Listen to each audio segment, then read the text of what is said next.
마음의 온도를 회복하라, 마음의 온도를 회복하라라는 제하에 하나님의 말씀 나오도록 하겠습니다.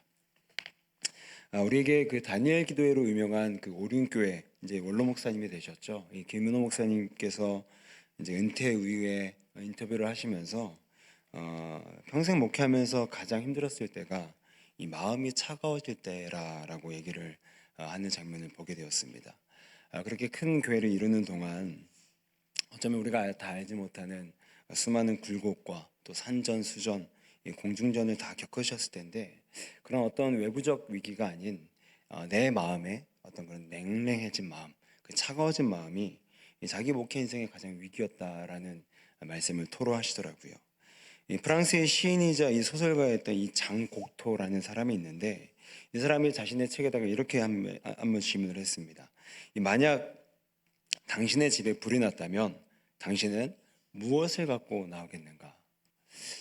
우리 성도님들은 어떠세요? 지금 바로 불이 났다고 치면 뭘 1번으로 갖고 나오시겠어요? 관심 없으세요? 그렇죠. 누군가는 핸드폰이다, 뭐 지갑이다, 강아지다, 좀 홀리한 분은 성경이다, 이런 분이 나올 줄로 믿습니다. 그런데 이렇게 질문을 한 다음에 그래서 사람들이 다 이렇게 얘기를 했죠. 뭐 집문서다, 뭐 현금이다, 뭐 주식이다, 땅 문서다, 보석이다. 근데 장국토는 이렇게 얘기를 하더라고요. 나는 불을 갖고 나오겠다. 불. 그러니까 무슨 말이냐면 인생은 뭐 먹기라고 우리가 많이 얘기를 하죠. 인생은 마음 먹기다. 그러니까 결국 어떤 상황이 있느냐가 중요한 것이 아니라 그 상황을 어떠한 마음으로 어떠한 태도로 대응하느냐가, 그래서 사건보다는 그 사건을 어떤 마음으로 해석하느냐가 더 인생의 질을 결정한다는 것이죠. 그래서 이 마음이 냉랭해졌을 때를 대비하기 위해서 나는 이 마음의 불을 갖고 나오겠다라는 그런 얘기를 했습니다. 여러분, 맞습니다. 우리 인생의 위기요, 집값이 떨어지고 또 이 나라가 혼란스러운 것도 위기지만 더 결정적인 위기는 우리 마음의 문제라는 거죠. 내 마음에 불이 꺼졌을 때, 내 마음의 열정이 사라졌을 때, 내 마음이 흔들릴 때, 내 마음이 위축될 때, 내 마음이 누군가에 의해 휘둘릴 때, 우리는 그때에서야 비로소 진정한 위기를 만나게 된다는 거죠. 자, 그래서 예수님께서 누가복음 12장에서 이 자막을 함께 보시면 이렇게 말씀을 하십니다. 내가 불을 땅에 던지러 왔노니 이 불이 이미 붙었으면 내가 무엇을 원하리요? 여기서 말하는 불은 바로 복음의 불을 말합니다. 불이 있으면 내가 무엇을 원하리요? 더 이상 원할 게 없다라는 겁니다. 뭐 소유, 어떤 명예, 권력 이런 것들이 중요한 게 아니라 예수님께서 던지셨던 이 복음의 불이 내 안에 활활 타오르면 내가 무엇을 원하겠냐? 더 필요 없다라는 겁니다. 이것만으로 충분하다라는 거죠. 왜요? 내 마음이 뜨거우면 사방의 모든 것들을 뜨겁게 만질 수 있기 때문에, 그만큼 이 내 안에 퍼진 복음의 불이 그렇게 뜨거우면 내 인생 역시도 올라갈 수밖에 없기 때문에 오늘 예수님은 이미 붙었으면 내가 무엇을 더 원하리요? 원하지 않는 만큼 충분하다라는 겁니다. 그러므로 오늘 우리는 이 누가복음 24장의 본문의 말씀을 통해서 어떻게 해야 이 냉랭해지고 위축되어지고 휘둘리는 우리의 마음들이 다시금 뜨겁게 주님 앞에서 열정을 다해서 불태우며 살아갈 수 있을지 함께 이 본문의 말씀을 통해서 이 두 가지의 좀 영적 원리를 함께 살펴보고자 합니다. 이 첫 번째는요, 우리의 뜨거운 마음을 회복하기 위해서 필요한 영적 원리는 삶의 속도를 늦추어야 된다는 거예요. 삶의 속도를 늦추어야 된다는 겁니다. 자, 오늘 우리가 읽었던 이 누가복음 24장 말씀은 너무 유명한 말씀입니다. 그 예수님께서 이제 십자가에서 돌아가시고 이 제자들이 이제 우리 실패했다. 지난 3년 우리는 헛짓했다. 이런 결론을 내리고 이제 자신들의 삶의 처소로 다시 실패자의 모습으로 돌아갈 바로 그때 이 두 명의 제자가 이 엠마오 도상, 그러니까 엠마오 길이라는 곳을 향해서 지금 가고 있는 그런 현재 진행형의 장면입니다.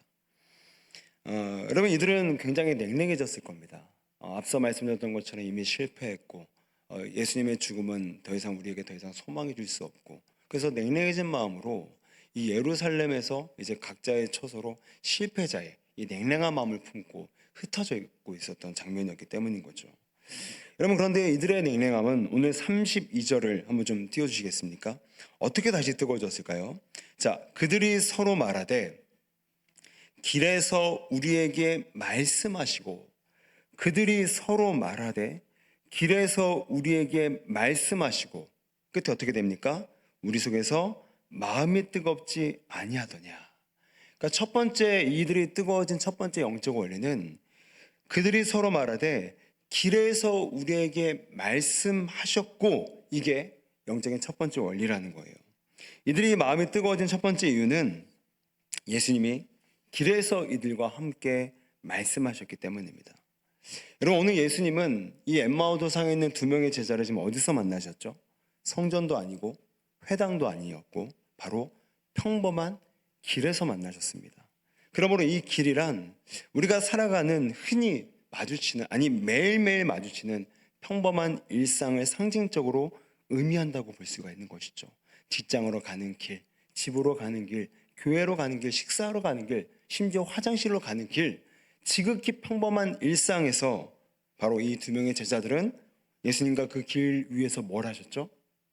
우리가 다 읽진 않았지만 서로 이 셋이서, 그러니까 예수님과 두 제자와 셋이서 함께 대화 나누고, 그 대화가 너무 뜨거워서 한 집으로 들어가서 함께 식사하며 마저 대화 나누는 모습을 보여주고 있습니다. 여러분, 대화와 식사는요 굉장히 평범한 겁니다. 그런데 동시에 대화와 식사는 굉장히 특별한 겁니다. 여러분, 남자와 여자가 예전 우리 어르신들 때는 잘은 모르겠지만 이제 요즘도 그렇지만 흔히들 이제 남자 여자를 누군가 이렇게 주선해서 맞선 혹은 이제 소개팅을 하게 되면 최소 몇 번은 만나봐라. 이제 이렇게 하는데도 모르시는 분들은 참 빨라지셔야 됩니다. 최소 몇 번을 만나라? 3번. 왜 3번 만나라고 했을까요? 저도 잘 모르겠어요. 이유를 아시면 나중에 알려주세요.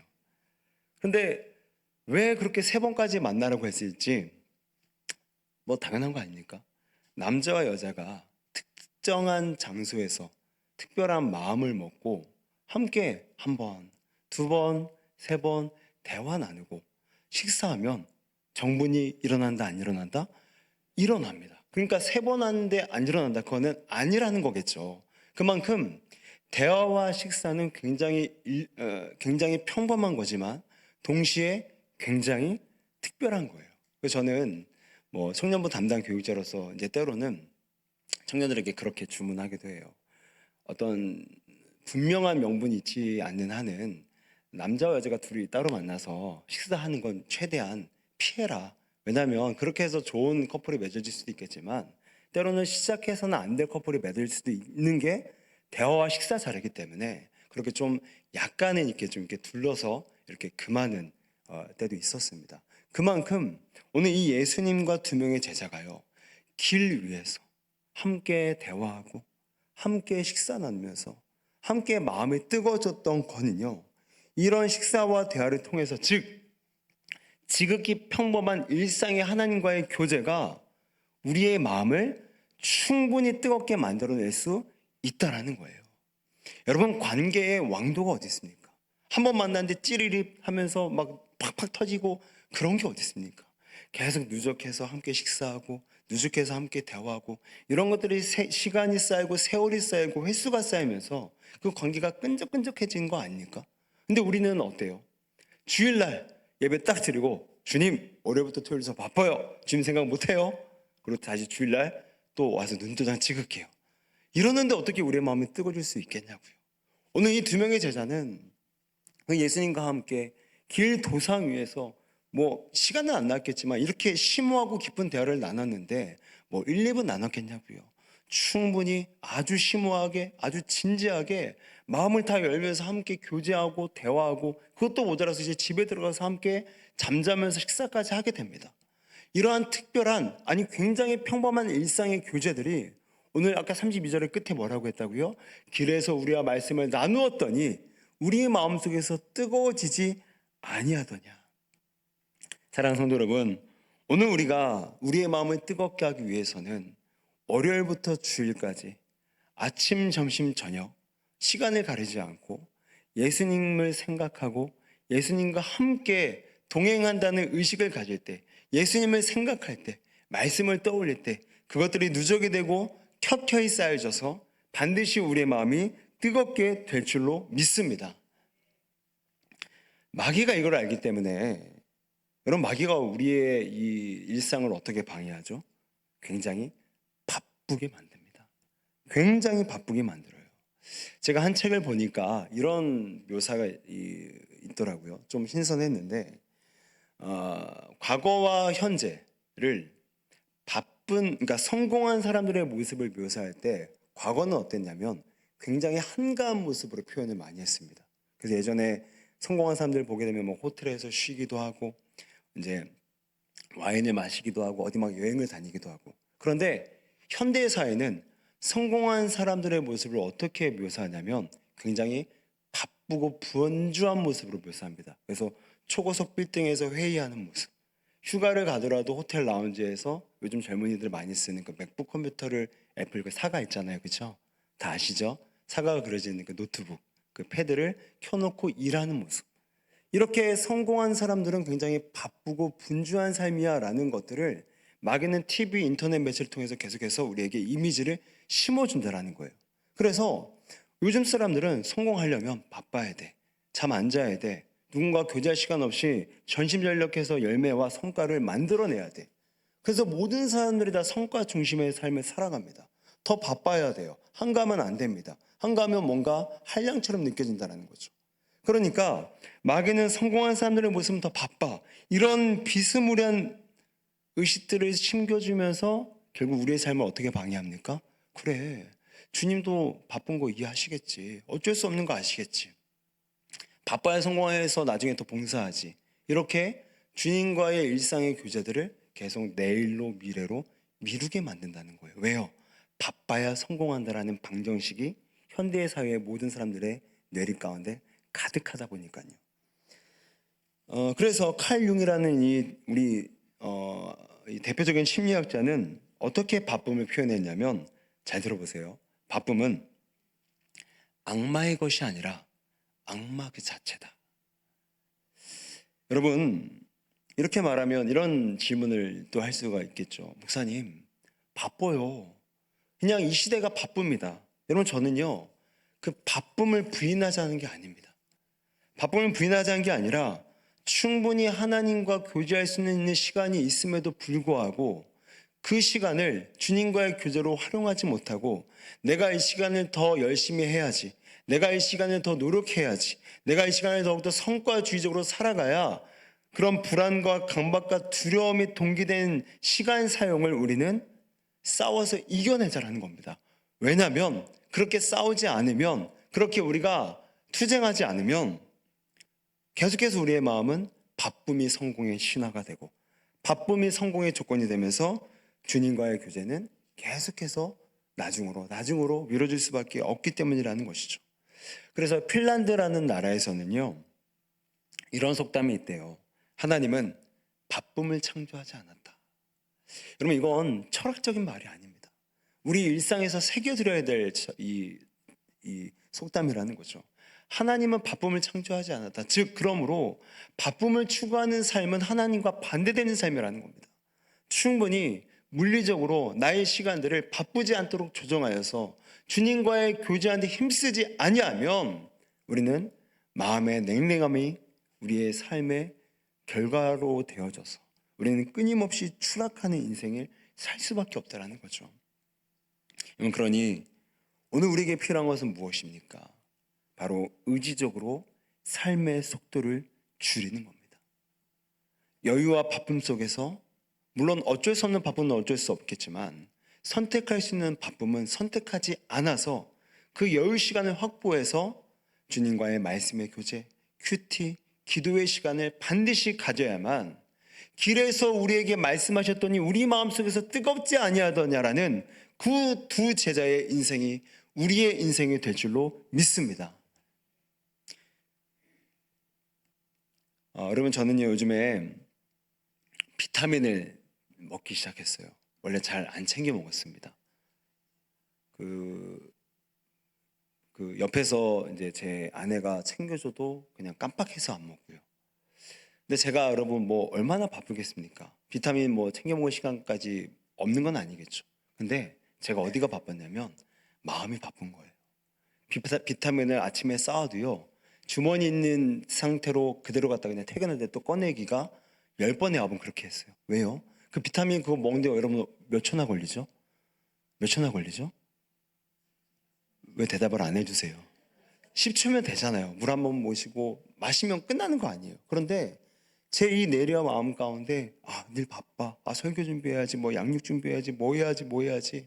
이 바쁨이 자꾸만 제가 추구하다 보니까 그런 여유를 낼 여력이 없고 마음에 그러다 보니까 이런 비슷한 원리로 주님과의 교제도 자꾸 내일, 좀 있다가 저녁에, 내일 새벽에 이렇게 미루게 된다는 거죠. 그런 사이 우리의 마음은 어떻게 됩니까? 기하급수적으로 냉랭해지는 거예요. 시간이 우리를 기다려주지 않더라고요.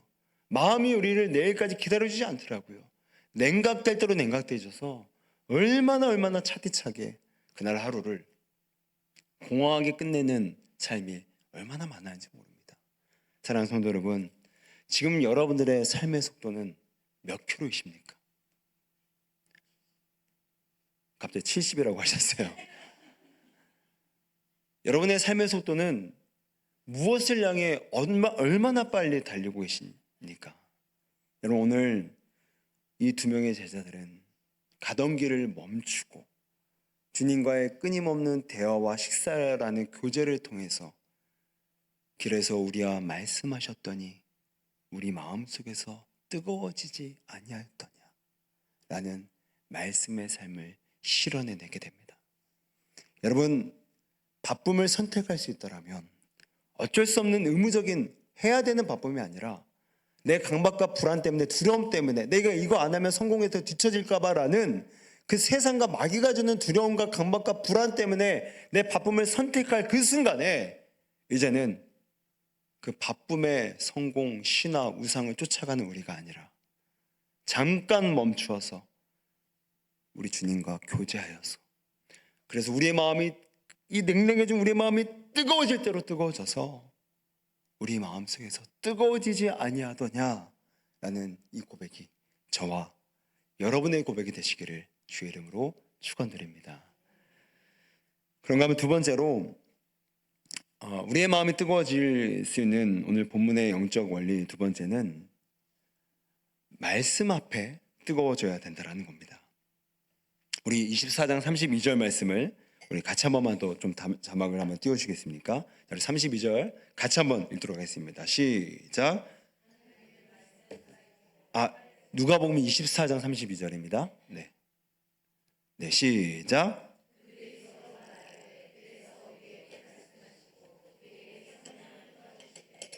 우리 속에서 마음이 뜨겁지 아니하더냐 하고 아까 첫 번째는 어떻게 우리의 마음이 뜨거워졌다고요? 그렇죠? 길에서 우리와 말씀, 그러니까 교제 나누. 그런가 하면 두 번째 원리는 뭐냐면 우리에게 성경을 풀어주실 때에 우리 속에서 마음이 뜨겁지 아니하더냐. 오늘 두 명의 제자들은 예수 그리스도로부터 말씀의 뜻과 말씀의 의미와 말씀의 맥락을 이 길에서 다 예수님께서 풀어주셨어요. 그랬더니 냉랭해진 그들의 마음 가운데 말씀이 풀어지니까 그들의 마음이 뜨거워졌던 역사가 나타났다는 거죠. 여러분 오늘 이것이 우리에게 주는 도전이 무엇입니까? 우리는 말씀을 머리로만 받아들이지 말고 전 인격적으로 다 받아들여야 되는 태도가 필요하다라는 거예요. 여러분 누군가 그러더라고요. 머리에서 가슴까지가 30cm래요. 그런데 그 30cm를 가는데 평생이 더 걸린답니다. 평생이. 여러분 머리에서 좀 머리가 크신 분들은 좀 더 길 거지만 머리에서 가슴까지 진짜 40cm밖에 안 돼요.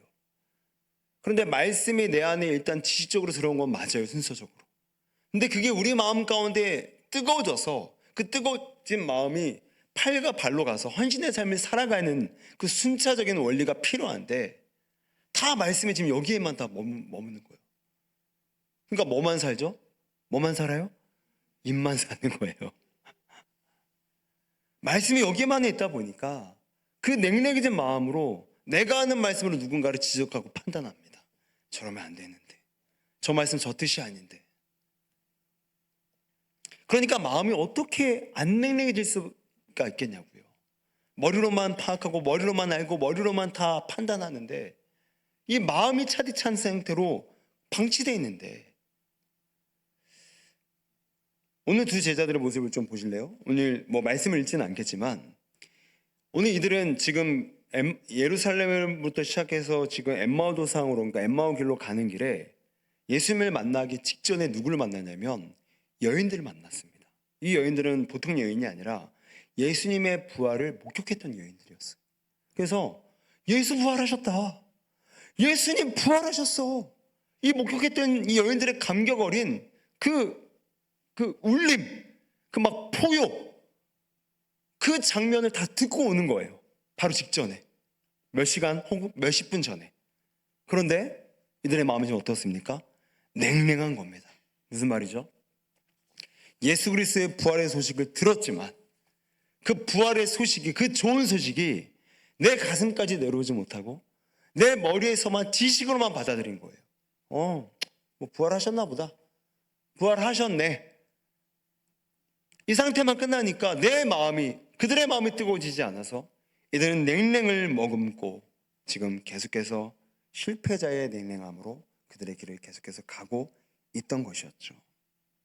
그런데 오늘 이제 몇십 분 혹 몇 시간이 지나 예수님께로부터 오늘 27절에 있는 말씀처럼 구약 성경과 신약 성경의 모든 것이 바로 나를 가리키는 것이다라는 복음을 상세하게 예수님께서 풀어주시니까 그 복음의 좋은 소식을 듣고 그들의 그 성경이 풀어져서 우리의 마음이 뜨겁지 아니하더냐. 우리 히브리서 4장 12절 말씀을 보게 되니까 이렇게 말씀을 합니다. 하나님의 말씀은 살아있고 활력이 있어. 여러분, 여기서 말씀하는 활력이라는 단어는요, 헬라어로 에네르게스라는 말인데 이걸 쉽게 영어로 표현하게 되면 우리가 흔히 아는 에너지입니다. 에너지. 그러니까 오늘 이 제자들은요, 아까 부활을 목격했던 여인들을 만났을 때는 그냥 지식으로만 받아들인 거예요. 활력, 에너지가 없는 겁니다. 변화가 되지 않고 머리에서만 머문 거예요. 그런데 그 말씀이 머리를 통과해서 가슴, 마음을 적시니까 그 말씀이 그들에게 에너지가 되어져서 나중에 이 두 명의 제자가 어떻게 됩니까?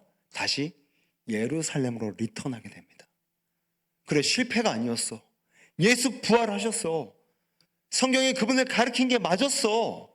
그분의 부활은 약속된 게 실현된 거였어. 그들의 마음은 그렇게 성경이 풀어져서 깨달아져서 그 말씀이 활력, 에너지가 되어져서 머리에 머문 지식, 에너지가 아니라 그냥 지식으로 썩는 것이 아니라 그 지식이 내 가슴을 적시고 그 에너지가 내 팔과 다리에 적셔져서 그 두 팔과 그 두 다리를 가지고 실패했던 그 자리 사명으로 재복귀하는 그들의 변화, 체인지되는 삶이 일어났던 겁니다. 어떻게 해요? 말씀이 지식이 아니라 에너지로 받아들이게 되니까요.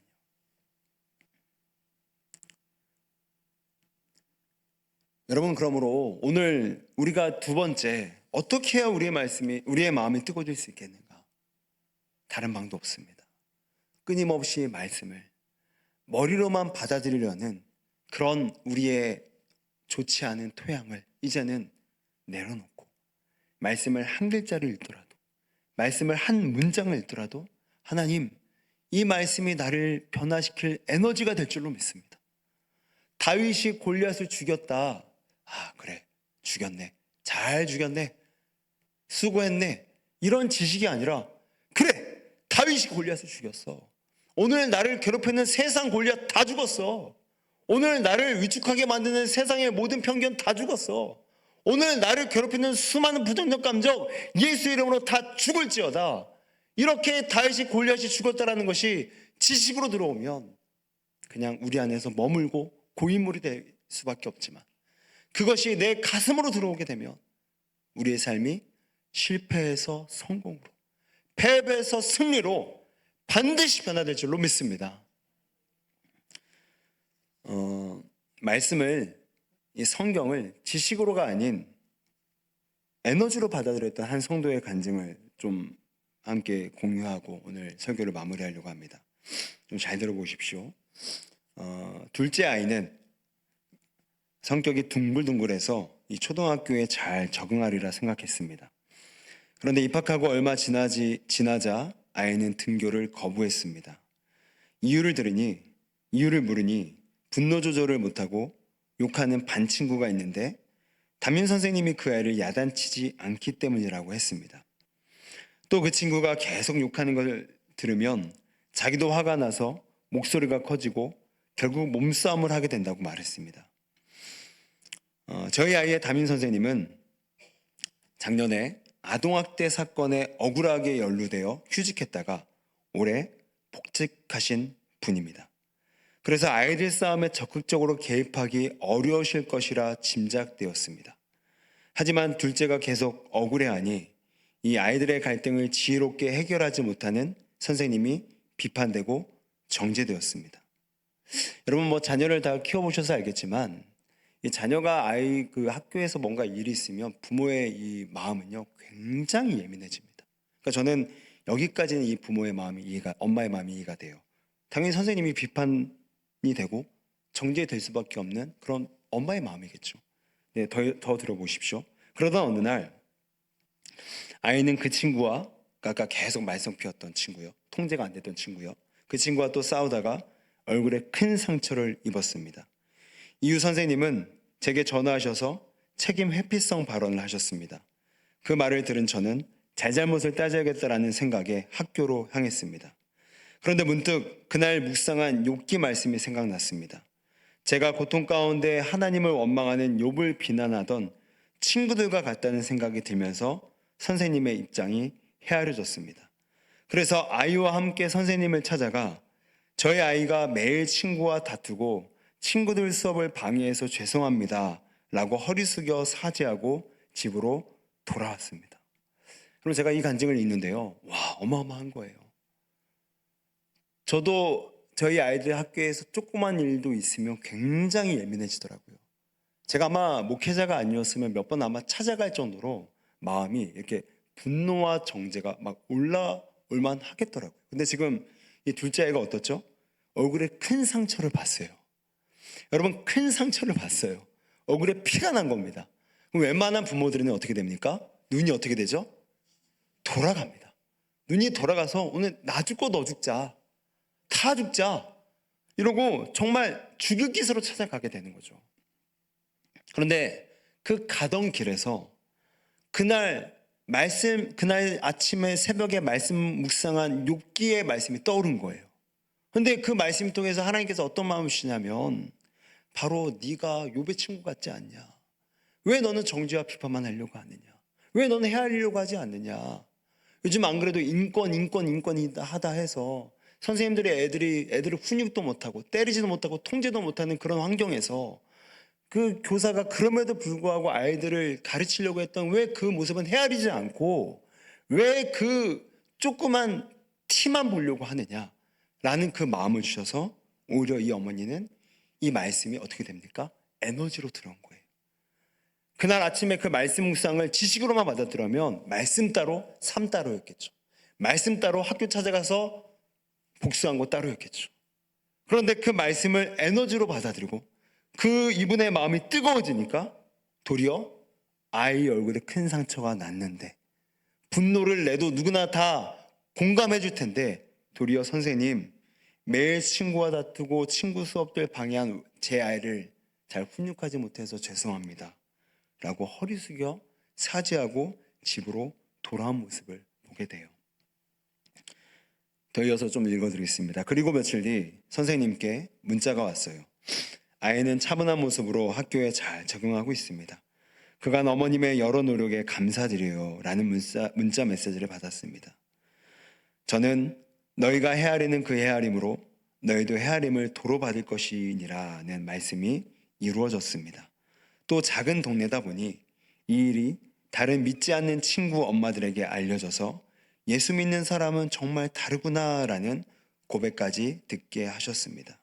이후 하나님은 둘째가 다른 친구들도 교회에 전도하는 상도 허락해 주셨습니다. 할렐루야. 사랑하는 성도 여러분, 오늘 이분은 말씀을 지식이 아닌 에너지로 받아들였습니다.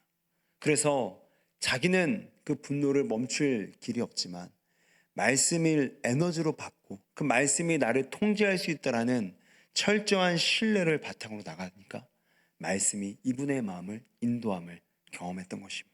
그래서 도리어 사과하고, 그리고 사과했던 그 모습이 이제는 마을 사람들에게, 안 믿는 사람들에게 귀감이 되어져서 전도의 길이 열리는, 그래서 하나님이 영광 받아주시는 그러한 열매로 맺어지게 됐다라는 거죠.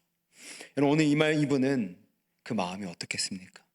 냉랭해지고 분노와 정죄와 복수로 우리 얼굴 아이의 상처를 냈으니 나는 저의 아이의 몸에 피를 내겠다라는 그 복수와 냉랭해진 마음이 아니라 오히려 그 마음이 뜨거워져서 주님 말씀해 주십시오.